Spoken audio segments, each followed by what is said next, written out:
Welcome to Cheating Tales Lab. We're grateful you've chosen to join us today. Tell us, which part of the world are you watching from?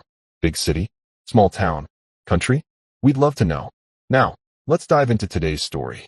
Chapter 1. Foundations of Sand. Dominic Russo built things that lasted. From the custom furniture pieces he crafted in his workshop to the reputation he'd established over 15 years as the finest custom home architect in Lakeside County, he was known for solidity. His signature glass and timber designs dotted the hillsides overlooking Lake Geneva, each one a testament to his philosophy that beauty should never compromise strength. At 42, Dom had the weathered hands of a craftsman and the calculating mind of an engineer. The locals called him the Builder, though never to his face. He wasn't a man who invited familiarity. His employees respected rather than liked him, appreciating his fairness but wary of his exacting standards. When he'd met Melanie Parker 12 years ago, she was a realtor with ambition that matched his own. She had copper-red hair, a laugh that made strangers turn their heads, and a ruthless streak in business negotiations that he found irresistible. Their courtship had been swift, two strong-willed individuals recognizing the advantage of alliance. "You know what makes us different from other couples?" Melanie had asked on their wedding night. "We see each other clearly. No illusions." For a decade, their partnership thrived. Dom's architectural firm expanded while Melanie built her own luxury real estate empire. They lived in the first house he'd ever designed, perched on the highest point overlooking the lake, with 3 walls of glass framing the view. Their trophy home, locals called it, a glass castle for lakeside royalty. If their marriage lacked warmth, it compensated with mutual respect and shared goals. They didn't want children. They wanted empire. And they built it. Until Alexander Reed moved to town. Reed arrived with money and mystery. A novelist, they said. His books sold well enough that he could afford one of Dom's designs, a glass and cedar retreat nestled in the woods. During the consultation, Dom noticed how Melanie's posture changed around Reed, a slight lifting of her chin, a deliberate crossing of her legs. He filed the observation away, but said nothing. Dom had never been the jealous type. Jealousy suggested insecurity, and insecurity was weakness. Instead, when he suspected Melanie's business lunches with Reed were something more, he noted the pattern. When she began spending extra hours staging properties, he logged the discrepancies. When her sister Portia began covering for her with flimsy excuses, he documented them all. Dominic Russo didn't confront. He collected. Because everyone who'd ever underestimated Dom learned the same lesson. He might have been quiet, but he was always watching. And he never, ever forgot. As Melanie's mother Vivian once observed to a friend, "My son-in-law reminds me of those ancient trees that survive forest fires. You don't notice them until everything else is burned." And as summer turned to fall, and fall to winter, the kindling around Dom's marriage accumulated, waiting for a spark. Chapter 2. Hairline Fractures. February brought the annual Russo family gathering. Dom's father had insisted on continuing the tradition of a winter barbecue despite the snow.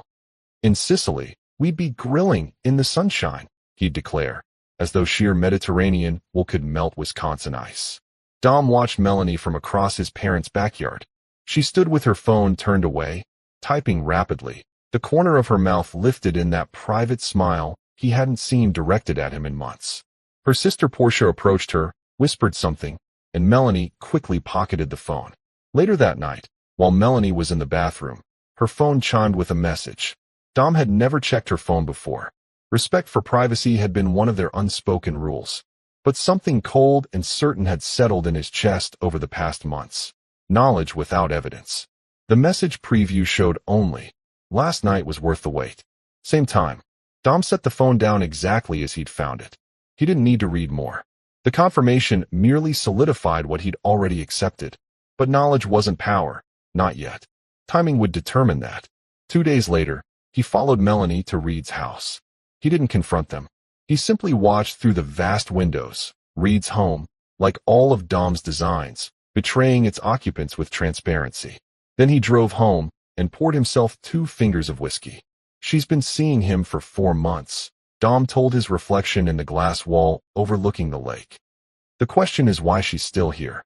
The answer came 3 weeks later, when Dom returned early from a site visit and overheard Melanie on a call in her home office. Mom, I understand the risks, she was saying. But the prenup only protects his premarital assets. Everything the firm has built during our marriage is fair game. And Reed found the perfect lawyer. Dom stepped away silently. The pieces aligned with brutal clarity. 3 years earlier, he'd restructured his architectural firm, making Melanie a partner with 40% ownership, a tax strategy their accountant had recommended. With the firm now valued at over $15 million, she stood to walk away with $6 million in a divorce. At dinner that night, Melanie asked about his day with practiced interest. He matched her performance with his own. Johnson's Lake House project is coming along well, he replied, refilling her wine glass. We should have the update meeting next week. Another toast to our success. She clinked glasses with him, her eyes calculating behind her smile. To building things that last. Indeed, Dom agreed. Those that deserve to. That night, as she slept beside him, Dom stared at the ceiling and methodically dismantled their marriage in his mind, examining each component for its true value. By dawn, he had the beginnings of a blueprint for what would come next. What Melanie had never understood was that Dom hadn't succeeded by chance. His father, a Sicilian immigrant who built a construction business from nothing, had taught him that survival required seeing 10 moves ahead. And revenge, that ancient Sicilian tradition, required 20. Chapter 3, The Breaking Point. The Memorial Day barbecue at Melanie's family home had always been a performance of familial harmony. Dom arrived with his signature bourbon-glazed ribs and a composure hardened by months of observation. Her mother Vivian's lakefront property was modest compared to their glass house, but what it lacked in architectural distinction it made up for in strategic value, private beach access, and seclusion. Dom had offered to design them a new home years ago, but Vivian had refused. I don't trust beautiful things, she told him. What she meant was, I don't trust you. The feeling was mutual. Portia was already 3 drinks in when Dom arrived. Her husband Todd, a meek accountant who managed the books for Melanie's real estate business, gave Dom a nod that was almost apologetic. The builder graces us with his presence, Portia announced too loudly, raising her glass. And bearing meat, how appropriate. Dom smiled thinly. Always a pleasure, Portia. He watched Melanie and Reed circulate separately, their practiced distance betrayed by brief glances laden with meaning. Melanie's divorce preparations were accelerating. Last week, he discovered she'd copied files from his home office, client lists, contracts, financial projections. The firm's intellectual capital. Dom manned the grill, a position that allowed him to observe while appearing occupied. As the afternoon wore on and the alcohol flowed, family dynamics emerged like cracks in poorly cured concrete. It was nearing sunset when Portia stumbled over to Dom by the grill. She'd been watching him with increasing intensity throughout the day, her filter dissolving with each glass of wine. You know, Dom, she slurred, you're a good guy. Too good for her. She's been sleeping with oops. The confession hung in the air between them. Dom remained perfectly still, tongs suspended over the grill. Melanie and Vivian materialized instantly, flanking Portia like guards. She's had too much, Melanie said tightly, gripping her sister's arm. Dom watched them drag Portia toward the house. I should help, he said to no one in particular, following at a distance. In the hallway outside the guest bathroom, he heard Vivian's venomous whisper. You fool. You almost ruined everything. He can't know until next week. Our lawyer is still working. Portia's intoxicated sobbing provided cover for Dom's quiet retreat.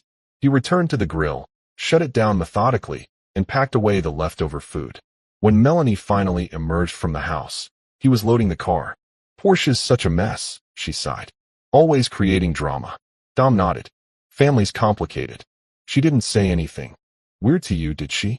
He looked at his wife of 11 years, this stranger with familiar features, and allowed himself one moment of genuine response. Nothing I didn't already know, Mel. The flash of alarm in her eyes was quickly concealed. She's drunk and jealous. Has been since college. Dom closed the trunk. Ready to head home? The drive back was silent. When they arrived at their glass house, Dom declined her suggestion of a nightcap. Actually, I need to make a call. Business matter. In his office, he dialed his own lawyer, Vincent Costello, not the family attorney who had handled their prenuptial agreement, but the man who had represented his father in more delicate matters. Vincent, it's Dominic Russo. I need your help. He paused. It's happening. The lawyer's response was immediate. I'll be at the shipyard diner tomorrow at 7 a.m. I'll be there. Dom ended the call and stared out at the lake, transforming rage into precision. Everything in his life, from his architectural designs to his business strategy, had been built on careful planning. This would be his masterpiece. Later, as Melanie slept, Dom packed a single bag with essentials, transferred it to his truck, and returned to bed. He lay beside his wife for the last time, studying her face in the moonlight that filtered through their glass walls. In the morning, she would wake to find him gone, set into motion a plan she had no way of anticipating. By then, he would already be far beyond her reach. Dom closed his eyes. The foundation is laid, he whispered to himself, a ritual from his construction days. Now we build. Chapter 4, The Phantom. Vincent Costello had represented 3 generations of Russos through business formations, divorces, and occasional brushes with more serious legal trouble. His silver hair and round glasses gave him a professorial appearance that belied his shark-like instincts. She's planning to file next week, Dom explained over coffee at the shipyard diner, a working-class establishment where neither Melanie nor her friends would be caught dead. Her mother mentioned their lawyer is still working. Vincent nodded, making notes in his leather-bound planner. And you've documented the affair? Enough to establish pattern. But that's not my priority. It should be, Vincent countered. Wisconsin is a no-fault state, but infidelity can influence property division if we argue. I'm not interested in favorable terms, Vincent. I want erasure. The lawyer stopped writing. Explain. Dom leaned forward. They think I'm just a husband to divorce, a partner to buy out. They don't understand what I'm capable of. His voice remained quiet, but something in his tone made Vincent set down his pen. I need to disappear completely, then return on my terms. Vincent studied him. Disappear how? Legally, financially, physically. I need a ghost period where no one can find me. Call it a strategic absence. That's extreme, Vincent said carefully, and potentially damaging to your position in divorce proceedings. Dom's smile didn't reach his eyes. I'm not planning to be divorced. I'm planning to be reborn. For the next 3 hours, they outlined the framework of Dom's strategy. Vincent would act as intermediary for a series of financial maneuvers. Nothing illegal, but complex enough to be untraceable in the short term. Dom would need to drop off the radar entirely. What about your projects? Your clients? Vincent asked. My project manager Carlo can handle the current builds. As for new business, Dom shrugged. Sometimes you sacrifice a pawn to take the queen. After breakfast, Dom drove to a small bank in the next county where he kept a safe deposit box unknown to Melanie. Inside were cash, passport documents, and a prepaid phone. He withdrew everything, locked the empty box, and surrendered the key. Next, he drove to a storage facility where he rented a small unit under his father's name. There, he exchanged his luxury SUV for a nondescript used truck he'd purchased through a private sale months earlier. The vehicle wasn't registered in his name. By noon, Dom had activated the prepaid phone, transferred a significant but legal amount of cash to an account Vincent had established, and was crossing the state line. His destination was a remote cabin in the Michigan Upper Peninsula, a property he'd acquired 5 years earlier through a construction LLC when he'd renovated it for a client who couldn't pay. The client had signed over the deed instead. It wasn't in any record connected to Dom's name. Meanwhile, Melanie's day proceeded normally until she returned home at 6 to find Dom absent. She called his cell, which went straight to voicemail. By 9, mild irritation had transformed into concern. By midnight, after calling his friends in his office, concern became panic. At 3:17 a.m., Melanie called her mother. He's gone, she said without preamble. And I think he knows. Vivian's voice was sharp. What do you mean gone? Not here. Not answering calls. His overnight bag is missing. Have you checked your accounts? Melanie had. Joint checking, savings, investment portfolio, all untouched. His personal accounts showed no unusual activity. Everything looks normal, she admitted. But something's wrong. He's probably just cooling off, Vivian reasoned. Men do that. He'll be back once he processes it. But Dominic Russo didn't return the next day, or the one after. On day 3, Melanie filed a missing persons report with the local police. They found Dom's SUV in the airport's long-term parking, but couldn't confirm he'd boarded any flights. His passport hadn't been used. On day 5, Melanie contacted their family lawyer, Howard Bremer, who attempted to reach Vincent Costello. Vincent reported that Dom had consulted him about business restructuring, but hadn't mentioned travel plans. By day 7, Melanie was frantic. She called Dom's father, who listened to her story in silence before responding with typical Sicilian brevity. "My son is not missing. He is elsewhere." "What does that mean?" Melanie demanded. "It means he knows what you've done, and he is deciding what comes next." Melanie called Dom's phone for the 33rd time that week. When his voicemail picked up, she finally broke. "Nick, please," she used the nickname only family called him. "Whatever you think you know, we can talk about it. Just come home." In his Michigan cabin, Dom played the message on speaker while staring into the fireplace. The walls were bare wood, the furnishings minimal. The only luxury was a drafting table by the window where he'd spent the past week creating designs unlike anything he'd done before. These weren't buildings. They were demolitions. He set down his pencil and studied the intricate plans he'd crafted, not for construction, but for systematic destruction. Each page represented a phase in the dismantling of Melanie's world, Reed's security, and Vivian's control. Dom took a photo of Melanie from his wallet. Their wedding day, her smile confident and possessive. He placed it in the fire and watched it curl into ash. "Now," he said to the empty room, "we begin." Chapter 5. The Architect of Shadows. The first month of Dom's disappearance transformed panic into opportunity for those who thought they'd outmaneuvered him. Melanie, with coaching from Vivian and legal guidance from their new attorney, transitioned from concerned wife to pragmatic businesswoman.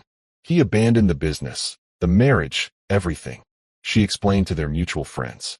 The sympathy she received was gratifying. "I'm just trying to keep his legacy alive." With Dom's mysterious absence, Melanie leveraged her 40% ownership to assert emergency control of Russo Architectural Design. The firm's employees, loyal to Dom but concerned about their livelihoods, reluctantly accepted her leadership. Reed, maintaining public distance but private intimacy, counseled her through the transition. "He's given you a gift," he told her one night in his bed. "No messy divorce, no public battle.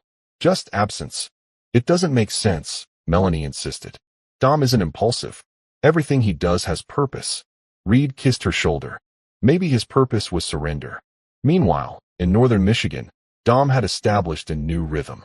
Mornings for physical training, running through dense forest, swimming in the icy lake, splitting wood until his muscles burned. Afternoons for strategy, meticulously researching, documenting, and revising his plans. Evenings for creation, designing the instruments of his return. He'd grown a beard, lost 15 pounds, hardened not just his body but his resolve. Vincent visited once, bringing supplies and information.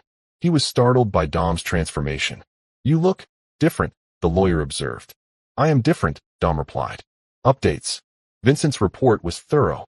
Melanie had filed for divorce, claiming abandonment. The court had granted her temporary control of the business. She'd moved Reed into the glass house.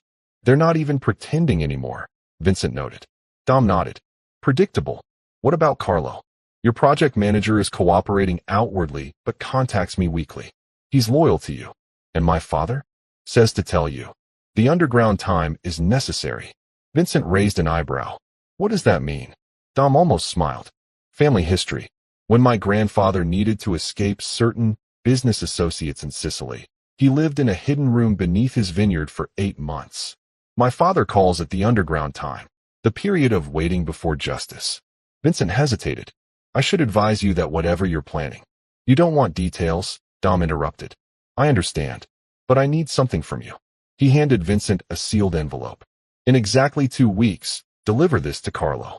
Tell him to follow the instructions precisely." After Vincent departed, Dom returned to his drafting table. The plan had 3 phases, like his architectural projects: foundation, framework, finish. The foundation was laid. His disappearance had created the necessary conditions. Melanie and her conspirators believed they'd won. They were building their new lives on what they perceived as his surrender. Now came the framework phase. From his isolated cabin, Dom began making calls using untraceable prepaid phones. To former clients who'd been approached by Melanie. To suppliers who'd worked with his firm for years. To contractors who owed him favors. His message was always the same: "I'm watching. I'll return. Choose wisely." Some dismissed these cryptic communications. Others, who knew Dom's reputation for methodical retribution, grew uneasy. 2 weeks after Vincent's visit, Carlo received the sealed instructions. The next day, he requested an urgent meeting with Melanie. "We have a problem," he announced, placing a folder on her desk in what had been Dom's office. "3 major clients are pulling their projects." Melanie frowned. "Why?" "We're on schedule, on budget. They're saying they contracted specifically with Dominic Russo. Without him, they want out." Carlo shrugged. "They're willing to pay the cancellation penalties. That's nearly $2 million in lost revenue," Melanie calculated. "Who's behind this?" Carlo maintained a neutral expression. "They made their decisions independently." But they hadn't. Dom's instructions to Carlo had included detailed information about each client, personal issues, business concerns, financial pressures. Carlo had simply applied the right leverage to each. Over the next month, Russo Architectural Design hemorrhaged clients. Simultaneously, suppliers began requiring payment up front, citing management changes as justification for altering long-standing credit arrangements. The firm's cash position deteriorated rapidly. Melanie was forced to secure a high-interest loan using the glass house as collateral. "He's behind this," she raged to Reed one night. "Somehow, he's orchestrating it." Reed, whose own financial position was less robust than he'd represented, grew increasingly concerned. "Your 40% is still worth millions on paper," he reasoned.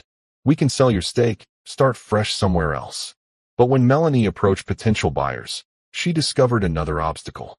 The firm's intellectual property, the innovative designs that made Russo Architectural valuable, was protected by separate copyright registrations in Dom's name personally, not the company's. Without access to his design library, her 40% stake was worth a fraction of its previous value. In the 3rd month of Dom's absence, Vivian convened a strategy session at her home. Present were Melanie, Reed, and their attorney. "We're being systematically dismantled," Melanie admitted. "The business is faltering, the house is leveraged, and our legal position weakens the longer he's gone." The attorney cleared his throat. "There's another concern. If we can't prove death or establish continued abandonment, the divorce proceedings stall. And without a divorce, your claim to marital assets remains theoretical." "Can't we declare him dead?" Vivian asked impatiently. "Wisconsin requires 5 years of unexplained absence," the lawyer explained. "Unless we have evidence of peril or death." Vivian's expression darkened. "Then perhaps we need to create such evidence." The room fell silent. "What exactly are you suggesting?" Reed finally asked. "I'm suggesting," Vivian said carefully, "that we consider all options for resolving this situation permanently." In his Michigan cabin, Dom received a text from an unexpected source, Todd, Portia's meek accountant husband. The message was brief. "They're talking about having you declared dead, possibly arranging it." Careful. Dom hadn't accounted for Todd. Perhaps there were more pieces in play than he'd realized. He added a note to his plans, assessed Todd's potential. Then he reached for his phone and made a call he'd been preparing for months. "It's time," he told Vincent. "Initiate the framework collapse." Far from Melanie's awareness, the legal infrastructure of her world was about to crumble. Chapter 6. The Resurrection. 4 months after vanishing, Dominic Russo returned, not physically, but as a legal entity asserting his rights through a blitzkrieg of legal filings orchestrated by Vincent Costello. At 9 a.m. on a Monday, simultaneous motions were filed in 3 different courts. First, a petition to the business court challenging Melanie's emergency control of the firm, accompanied by evidence that Dom had been in regular contact with Carlo throughout his absence, actively directing major business decisions. The abandonment claim that justified her takeover was revealed as fiction. Second, a civil complaint against Reed for tortious interference with business relationships, supported by documentation showing how Reed had deliberately targeted Dom's marriage to gain access to his architectural expertise and client base. Third, a criminal complaint against Vivian for conspiracy to commit fraud, based on recorded conversations where she discussed creating false evidence of Dom's death. The recordings had come from Todd, who had been quietly gathering evidence since before Dom's disappearance. Driven by years of enduring Vivian's manipulation and Portia's infidelity, Todd had found in Dom an unlikely ally. By noon, the news had spread throughout Lakeside County. By evening, It reached national architectural publications. Missing design star returns with vengeance. Melanie learned of the filings when reporters began calling for comment. She immediately contacted their attorney, who was already drowning in motions and evidence packages. This is a coordinated attack, the lawyer explained, overwhelmed. He's been planning this for months, maybe longer. And he has evidence, Melanie. Recordings, documents, witness statements. What about our case? She demanded. What about the divorce? His legal team filed a counterpetition alleging fraud and conspiracy. They're requesting the divorce action be stayed pending criminal investigation. Criminal? Melanie's voice rose. What criminal investigation? The attorney hesitated. The conspiracy charges against your mother are serious. And there's more. They've submitted evidence suggesting you and Reed discussed having Dominic permanently resolved. That's absurd. We never. Melanie stopped, remembering Vivian's words at their strategy session. The following day, a judge granted Vincent's request for a temporary restraining order preventing Melanie from accessing the firm's accounts or entering its offices. Carlo was named interim manager. Reed, facing his own legal tsunami, distanced himself immediately. We need to pause things until this blows over, he told Melanie by phone, not even risking a face-to-face meeting. Vivian, served with papers at her home, suffered a minor stress-induced stroke and was hospitalized. The preliminary hearing for her case was delayed. Through it all, Dom remained physically absent. His legal resurrection occurred without his bodily presence, a ghost wielding the machinery of law. On day 3 of what the local paper called the Russo Offensive, Melanie received a text from an unknown number, Glass House. 8 p.m. Come alone. She arrived to find the house dark.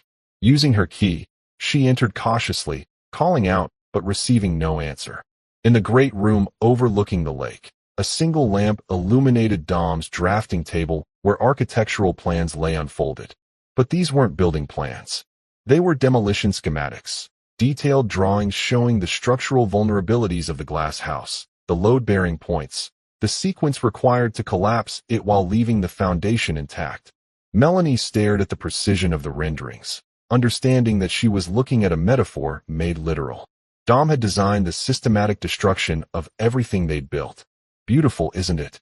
She whirled to find him standing in the shadows, leaner, harder, bearded, but unmistakably Dom. His voice was the same controlled tone she remembered, but his eyes held something new, something final. Nick, she breathed. You're here. I'm everywhere, he corrected her. I've always been. Watching. Planning. These legal attacks, she began, they're based on lies and every filing is supported by evidence you provided. Dom interrupted. Your words. Your actions. Your conspiracies. If this is about Reed, this isn't about your affair. Dom moved closer, his face illuminated by the lamp. Affairs and marriages. They don't require this. He gestured to the demolition plans. This is about betrayal on a different scale. You, your mother, Reed. You saw me as an obstacle to remove, an asset to strip mine. You discussed having me killed, Melanie. She shook her head frantically. That was Vivian talking wildly. We never intended. Intent is irrelevant. Planning is everything. He tapped the demolition schematics. And I'm a better planner than all of you combined. What do you want? Melanie asked, her voice small. I want you to understand what's happening, Dom said calmly. I've engineered a controlled demolition of your world. The business is already lost to you. The criminal investigations will continue regardless of what happens between us. Your mother will likely face charges. Reed has already abandoned you. And this house. He looked around at the glass walls reflecting their images. This house was always designed to fall. You're destroying everything out of spite, she accused.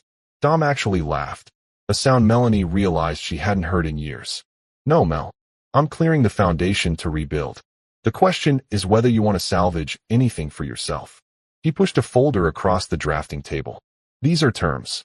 Not for reconciliation, that's impossible. But for a controlled extraction that leaves you something. What's the alternative? She asked, not touching the folder. I continue exactly as planned. The legal assault. The criminal investigations. The professional destruction. The complete dismantling of the life you thought you were securing. His voice remained conversational. You'll still have your freedom, but little else. Melanie finally reached for the folder.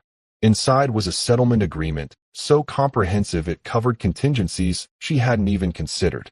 In exchange for her cooperation with investigations into Vivian and Reed, full relinquishment of any claim to the firm, and her complete departure from Lakeside County, she would receive a financial settlement sufficient to start over elsewhere. "Why offer me anything?" she asked. "Efficiency," Dom replied. "This ends the process faster. And," he paused, "we did build something real once, before ambition corrupted it." She studied him, searching for the man she'd married. "Did you ever love me? Did you ever see me?" he countered. "Not as an asset or a stepping stone, but as a man." The question hung between them, unanswered because they both knew the truth. "You have 24 hours, Dom said, moving toward the door. "After that, I proceed with the full demolition plan." As he reached the threshold, Melanie called after him. "How long were you planning this? The disappearance, the evidence gathering, all of it?" Dom paused. "I started documenting inconsistencies in your behavior 14 months ago. I established legal contingencies 8 months ago. I secured secondary properties and vehicles 6 months ago." He turned back to face her. "I designed that demolition plan the week we moved in. I design exit strategies for every structure I create, Melanie. It's what architects do." After he departed, Melanie stood alone in the glass house, surrounded by transparent walls that had hidden nothing, protected nothing. Outside, the lake reflected moonlight, beautiful and cold as the man who had built this perfect trap. She had 24 hours to decide between salvage and annihilation. Chapter 7. The Controlled Demolition. Dawn found Melanie still in the glass house, the settlement papers spread before her. She'd called Reed repeatedly throughout the night, but he'd stopped answering after their brief initial conversation. "I can't be connected to this," he'd told her. "My publisher is already talking about terminating my contract because of the publicity. I need to distance myself." "Distance yourself?" Melanie had echoed incredulously. "After everything we planned?" "We planned a divorce and a relationship," Reed clarified. "Not criminal conspiracies and bankruptcy." "I'm sorry, Melanie. I need to protect myself." She'd tried her mother next, but Vivian remained under observation at the hospital, sedated and unavailable. Portia was unwilling to discuss anything by phone, suspicious that her own husband might be recording their conversations. Isolated and facing a collapsing support system, Melanie finally did what Dom expected. She calculated her best remaining option and signed the settlement agreement. At precisely 8 a.m., Vincent Costello arrived to collect the documents. His professional demeanor never wavered as he reviewed her signatures. "Mr. Russo anticipated your decision," Vincent noted, handing her a sealed envelope. "Your flight arrangements. A car will collect you at noon." "Flight arrangements?" Melanie frowned. "To where?" "Phoenix. Mr. Russo thought the desert might provide a suitable contrast to your life here." Vincent's tone remained neutral. "The property there is modest but comfortable. All utilities are established in your name. A local bank account has been funded with your initial settlement amount." Melanie opened the envelope. Inside was a first-class ticket, address details, and bank information, all meticulously organized. "He planned for me to accept," she realized aloud. Vincent allowed himself a small smile. "Mr. Russo plans for all contingencies, Mrs. Russo. But yes, he considered this the most probable outcome." "And if I'd refused?" "Alternative arrangements were in place." Vincent checked his watch. "The movers will arrive shortly to pack your personal effects. The house contents remain with the property." "He's keeping the glass house?" Melanie asked, surprised. "Even with all the memories?" Vincent studied her curiously. "No, Mrs. Russo. The demolition begins tomorrow." While Melanie departed for Arizona, Dom emerged from seclusion. He established temporary residence in a downtown apartment and scheduled a meeting with the firm's employees. Carlo had prepared them, but seeing their founder in person, transformed by his months away, created a ripple of shock. Dom didn't waste time on explanations or apologies. "The firm continues," he announced. "All current projects proceed. Design innovations resume. The only change is leadership consolidation." Questions about Melanie were deflected. Questions about his absence went unanswered. Only when a junior designer asked about the glass house did Dom's composure shift subtly. "Watch the lakefront tomorrow at noon," he said. "Sometimes we need to witness endings to appreciate beginnings." The next day, a crowd gathered on the public beach below Dom's property. Word had spread that something unprecedented was planned. Dom stood apart, on a rock outcropping that offered the best vantage point of the house above. At precisely noon, a series of controlled explosions rippled through the structure. The precision was breathtaking. Each glass wall collapsed inward, the timber supports folded like a house of cards, the entire structure imploding into its foundation with minimal debris scatter. In less than 30 seconds, the iconic glass house was reduced to a perfect ruin contained entirely within its original footprint. Gasps rose from the crowd, followed by murmurs of disbelief. A local reporter approached Dom, recording device extended. "Mr. Russo, why destroy your most famous design? Was this a symbolic gesture related to your recent situation?" Dom studied the dust still settling above. That structure served its purpose. Now the foundation will support something new, something designed with different priorities. "What priorities are those?" the reporter pressed. Dom finally turned away from the demolition site, his expression unreadable. Solidity over transparency. Substance over appearance. He paused. Sometimes beauty is a distraction from structural weakness. I won't make that mistake again. The clip went viral within architectural circles, cementing Dom's reputation as both genius and enigma. Meanwhile, Reed's situation deteriorated rapidly. The lawsuit Dom had filed triggered a morality clause in his publishing contract. His latest manuscript was rejected. Literary events canceled his appearances. Most damaging was the leak of emails between Reed and Melanie, discussing how access to Dom's design expertise would elevate Reed's planned architecture-themed novel series. 3 weeks after Melanie's departure, Reed received a text. Boathouse. 7 p.m. He debated ignoring it, but curiosity and desperation won out. The boathouse sat at the edge of Dom's now-empty property, a simple structure that had survived the main house demolition. Reed arrived to find Dom seated at a small table, a chessboard arranged between 2 chairs. "I didn't know you played," Reed said, attempting nonchalance. "There's much you don't know," Dom replied, gesturing to the empty chair. "Sit." Reed complied, noticing that the game was already in progress. "White or black?" "I'm both," Dom said. "I've been playing against myself while deciding your fate." The pretense of calm evaporated. "Look, Russo, what happened with Melanie?" "Is finished," Dom interrupted. "She chose settlement. Her mother faces charges, but will likely plead to reduced allegations given her health. Your situation, however, remains unresolved." Reed swallowed. "What do you want?" "A question that reveals your fundamental misunderstanding." Dom moved a black knight. "This isn't a negotiation. It's an education." For the next hour, Dom detailed Reed's systematic destruction, not through physical violence or criminal charges, but through something more insidious, complete professional discreditation. The copyright infringement suit against Reed's upcoming architectural thriller would proceed, supported by evidence that he had stolen conceptual elements from Dom's protected designs. The tortious interference case would block him from publishing in related fields. Most devastatingly, Dom had provided Reed's publisher with proof that his previously acclaimed works contained plagiarized passages. "You're salting the earth," Reed realized, his writer's instinct recognizing the metaphor. "Ensuring nothing grows." "I'm enforcing consequences," Dom corrected. "You sought to appropriate my life's work for your storylines.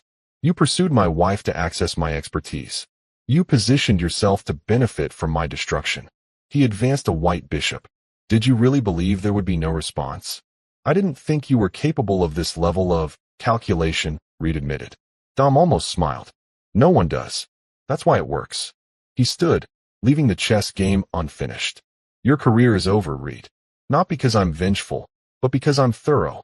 The lawsuits will drain your finances. The plagiarism evidence will destroy your credibility. The industry connections will evaporate." "You've thought of everything," Reed said bitterly. "No," Dom corrected him. "I simply planned while you improvised. Creation requires vision. Destruction merely requires attention to detail." He left Reed at the chess table, surrounded by symbolic pieces representing a game that had concluded long before they sat down. Chapter 8. Foundations Exposed. Vivian Pearson had always considered herself the architect of her family's advancement. She'd orchestrated Melanie's education, career path, and even her marriage to Dom, a union Vivian had viewed as strategic rather than romantic. The Russo name, connections, and growing wealth were assets Vivian had selected for her daughter's portfolio. Now, from her hospital bed, she watched her careful construction collapse. Her minor stroke had evolved into a convenient shield against immediate legal proceedings, but Dom's methodical approach had accounted for this possibility. Rather than pursuing her directly, he had leveraged Todd's evidence to launch investigations into financial improprieties within her long-standing role as treasurer for the Lakeside Historical Society. "They're calling it embezzlement," Portia informed her, pacing the hospital room. 20 years of misappropriated funds, Mom. All meticulously documented. "Who's behind this?" Vivian demanded, her speech slightly slurred from medication. "Todd." That weasel finally grew a spine. Portia shook her head. "Todd provided initial evidence, but the documentation goes deeper. These are records only you and the board had access to." "And who sits on that board?" Vivian asked pointedly. "Carlo's wife," Portia realized. "Dom's project manager's wife." "Dominic's reach is longer than we anticipated," Vivian conceded. "Where's your sister? She should be handling this." Portia's expression hardened. "Melanie took Dom's settlement and disappeared to Arizona. Reed's facing professional ruin. You're under investigation." "And me?" She laughed bitterly. "Todd's filed for divorce and moved out. Apparently, he's been documenting my affairs for years." "Affairs? Plural?" Vivian's eyebrows rose. "Don't act surprised," Portia snapped. "You knew. You even covered for me with that tennis instructor 3 summers ago." Vivian waved this away. "Strategic indiscretions are different from stupid risks. The point is, we need to consolidate our position. If Melanie accepted a settlement, we should consider similar options." "There are no options, Mom," Portia insisted. "Dom isn't interested in settlements with us. He's dismantling everything." "Everyone has a price," Vivian argued. "Find Vincent Costello. Feel out what it would take to make this go away." But Vincent, when finally cornered outside his office, was unequivocal. "Mrs. Pearson's situation is beyond negotiation." Mr. Russo was explicit about this point. "There must be something she could offer," Portia pressed. "Information? Public apology?" Vincent studied her with something approaching pity. "You still don't understand. This isn't about leverage or exchanges. Your mother orchestrated a plan to defraud Mr. Russo of his company and possibly endanger his life. The consequences aren't negotiable." "So what happens now?" Portia demanded. "The Historical Society investigation proceeds. The criminal conspiracy charges advance. The civil suits continue." Vincent straightened his tie. "Mrs. Pearson faces financial ruin and potential incarceration. At her age and with her health, the latter might be reduced to house arrest, but the former is inevitable." As he turned to leave, Portia called after him. "And what about me? What's my sentence in Dom's grand punishment scheme?" Vincent paused. "Interestingly, Mr. Russo made no specific plans regarding you. He said your life with Todd was punishment enough, and once that ended, your own limitations would determine your fate." The assessment stung with its accuracy. Without Todd's financial support, Portia had no viable income. Her part-time real estate work under Melanie's business had evaporated. Her history of extramarital affairs had alienated most friends. At 41, with no career, no husband, and soon no mother's support, Portia faced exactly what Dom had predicted, limitations of her own making. 2 days later, Vivian suffered a major stroke. As machines monitored her diminished vital signs, Portia sat beside her unconscious mother, scrolling through apartment listings she couldn't afford. A text message interrupted her search. "Hospital cafeteria." Now, she found Dom waiting, a coffee cup in front of him, another across the table. He looked nothing like the controlled, reserved architect she remembered from family gatherings. This man radiated contained power. "Sit," he said, pushing the coffee toward her. Portia remained standing. "Come to gloat while my mother dies upstairs." "Your mother will survive," Dom replied. "Her brain activity is stable. The doctors expect partial recovery." "How would you know that?" "Her medical information is protected." Dom's expression didn't change. "Very little is truly protected, Portia. That's something your family never understood." She finally sat. "What do you want?" "To clarify your position," he said. "You're collateral damage in this situation, involved but not central. I have no specific intentions regarding your future." "How magnanimous," Portia bit out. "You've destroyed my sister, bankrupted my mother, and triggered my divorce. but you graciously have no specific intentions for me. Dom sipped his coffee. Your sister made choices. Your mother made plans. Your husband documented your betrayals. I merely provided the structure for consequences. And now I'm homeless and jobless. More consequences. Now you're facing reality without buffers, Dom corrected. Something few in your family have experienced. He pushed an envelope across the table. A proposition. Not mercy. I want that clear.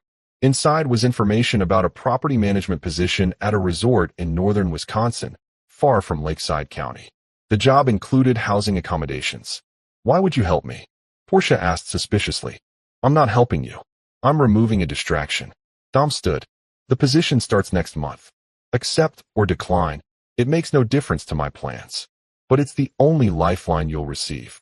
As he walked away, Portia called after him. Was any of it real? What you felt for Melanie? This family. Dom stopped. Without turning, he answered. I designed a life I thought was structurally sound. I was wrong. He continued walking. I don't make the same mistake twice. Meanwhile, in Phoenix, Melanie attempted to rebuild from ashes. The modest house Dom had arranged was comfortable, but purposely ordinary. Nothing like the architectural showcase they'd shared. The settlement funds provided security, but not luxury. Most disorienting was the absence of identity. In Lakeside, she'd been Melanie Russo, wife of the brilliant architect, successful realtor to the elite. In Phoenix, she was nobody, a middle-aged woman starting over without connections or reputation. She tried contacting Reed, but his numbers were disconnected. Her mother remained hospitalized. Portia responded to texts with increasing bitterness. Even former friends and clients had distanced themselves, wary of Dom's demonstrated capacity for methodical retribution. 1 month into her exile, Melanie received a package. Inside was a small architectural model, a perfect miniature of the glass house before its destruction. No note accompanied it, but she understood the message. Remember what was lost.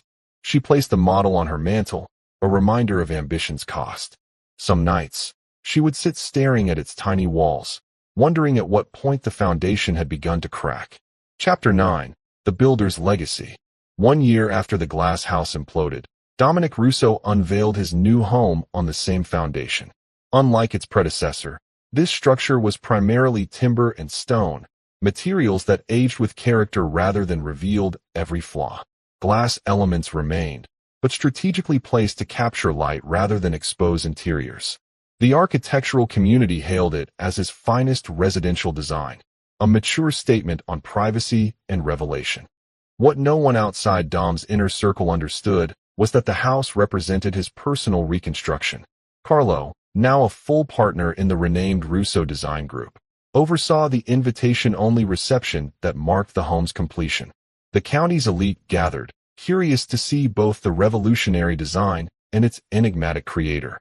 Dom had changed in the year since his return.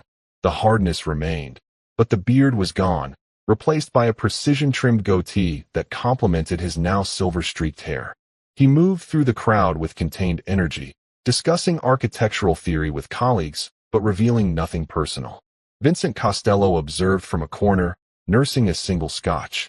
He's rebuilt more than a house, the lawyer noted to Carlo. He's reinvented himself. Carlo nodded. The firm's stronger than ever.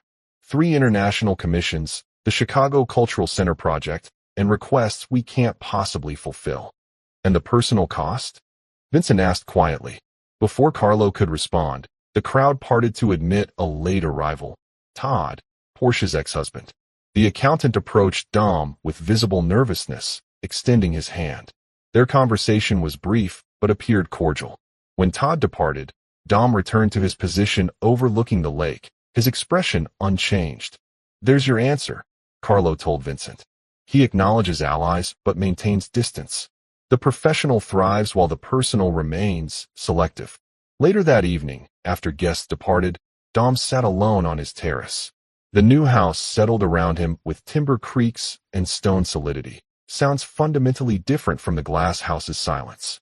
His phone chimed with a text from an unknown number. The model arrived. A reminder or a warning. Melanie. He'd wondered if she would contact him after receiving the miniature glass house. Dom considered ignoring the message. The demolition of their shared life was complete. Vivian had avoided prison due to her health, but remained under house arrest, her finances decimated by restitution payments. Reed had retreated to obscurity in the Midwest, his literary career unsalvageable.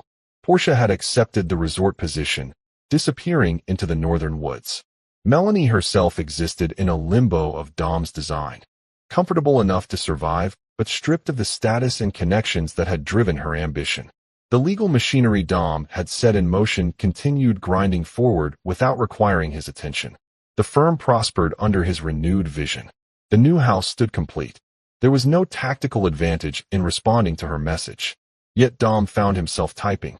Neither. Acknowledgement. Her reply came quickly. Of what was lost, or what was never real. He set the phone down without answering.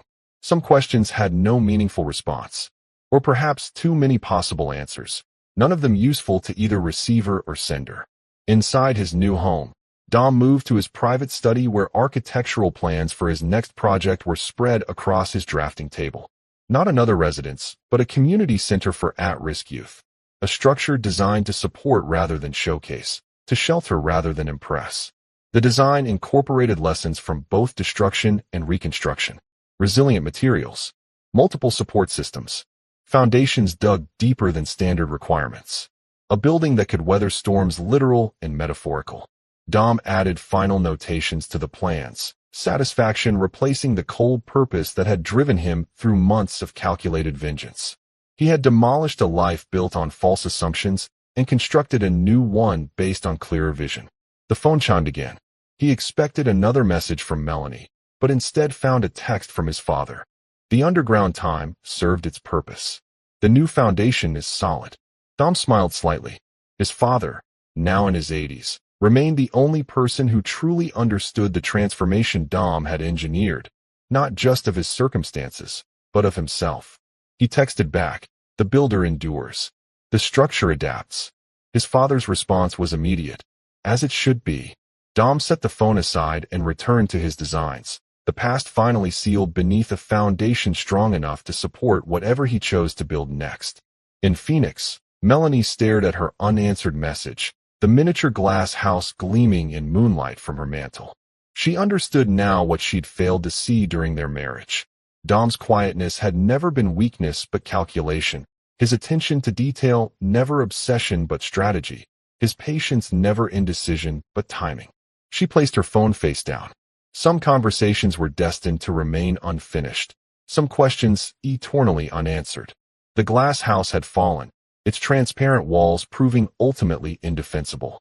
All that remained was to build something new from the understanding that some structures, once broken, could never be restored, only remembered as warnings against foundation flaws too fundamental to repair. This is where our story comes to an end. Share your thoughts in the comments section. Thanks for your time. If you enjoy this story, please subscribe to this channel. Click on the video you see on the screen, and I will see you there.